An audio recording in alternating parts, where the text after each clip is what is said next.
ৰৈ ৰৈ বিনালে চিনেমাখন আমি সকলোৱে চাবলৈ অধীৰ আগ্ৰহেৰে বাট চাই আছোঁ। ইতিমধ্যে প্ৰথম দৰ্শনীৰ টিকেট প্ৰায় শেষ হৈছে বুলি বাতৰিবিলাকত গম পোৱা গৈছে।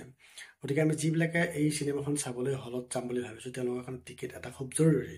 এই টিকেটটো মোবাইলত কেনেকৈ কাটিব পাৰে গতিকে প্ৰচেছটো মই দেখাবলৈ যত্ন কৰিম। অৱশ্যে যিসকলে জানে তেওঁলোকৰ কাৰণে একেবাৰে সহজ, তথাপি নজনাসকলৰ সুবিধাৰ্থে এই ভিডিঅ'টো প্ৰস্তুত কৰিছোঁ যাতে তেওঁলোকৰ টিকেট এটা কাটি মনৰ আশাটো পূৰণ কৰিব পাৰে। তো ভিডিঅ'টো সম্পূৰ্ণকৈ চাই যাব। গুগলত যোৱা প্ৰথমতে আপোনালোকে গুগলত যাব। গুগলত গৈ পেলাই এনেকৈ দেখিছে, গুগলত দেখিছে বা ক্ৰমতো যাব পাৰে। গৈ পেলাই বুক মাই শ্ব' বুলি আপোনালোকে টাইপ কৰিব, বুক মাই শ্ব'। আৰু যিটো মই নগাঁও, সেই নগাঁৱৰ কাৰণে নামটো লিখি দিছোঁ, অলপ বেছি সুবিধা হ'ব। তাৰপিছত আপোনালোকে এনেকৈ মুভি টিকেটছ প্লে শ্বৰ্টছ কিবা কিবি দেখিব, চিনেমা নিয়াৰ নগাঁও। এনেদৰে দেখাৰ পিছত আপোনালোকে বুক মাই শ্ব' দেখিছে নহয়, ইয়াত এনেকৈ চুই দিব। চুই দিয়াৰ পিছত তৎক্ষণাত আহিয়ে যাব ৰৈ ৰৈ বিনালে বুলি, ট্ৰেণ্ডিঙত যিহেতু আছেই প্ৰথমতে।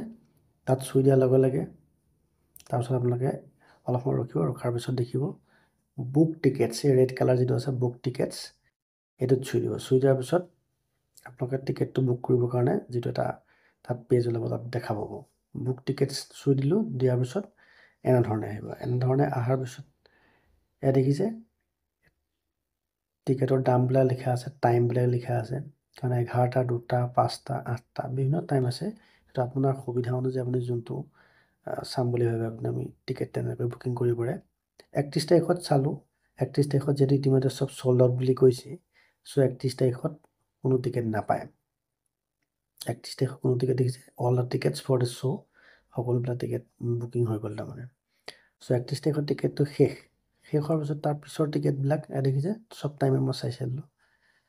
চোৱাৰ পিছত এতিয়া এইটো 1 নৱেম্বৰত চালোঁ, সেয়া টাইমটো তেনেকেই দেখাব। এইটো মই দিব্যজ্যোতি চিনেমা হলৰ কথা কৈ আছোঁ। অনলাইন টিকেট কেনেকৈ বুকিং কৰে ইয়াত দেখাইছে। হাউ মেনি ছিটছ, আপোনাক কেইটা টিকেট লাগে সেইটো আপুনি ইয়াত চাব পাৰে। মানে 1, 2, 3, 4 যেটা লাগে। মই 150 ৰুপিজ এইটো জাষ্ট এটা এক্সাম্পলৰ কাৰণে দেখাইছোঁ। দেখাৰ পিছত 2টা টিকেট বুক কৰিলে 150কৈ আপোনাৰ 300 হ'ব।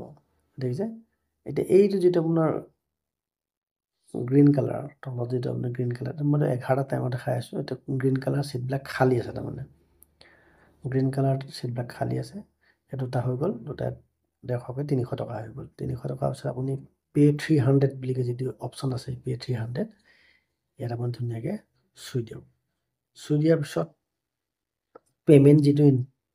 পে'মেণ্টৰ কাৰণে যিটো এটা প্ৰচেছ থাকে সেইটো আপুনি জানেই, সেইখিনি মই নকওঁ বাৰু। সেই পে'মেণ্টৰ যিটো প্ৰচেছটো কৰি দিব।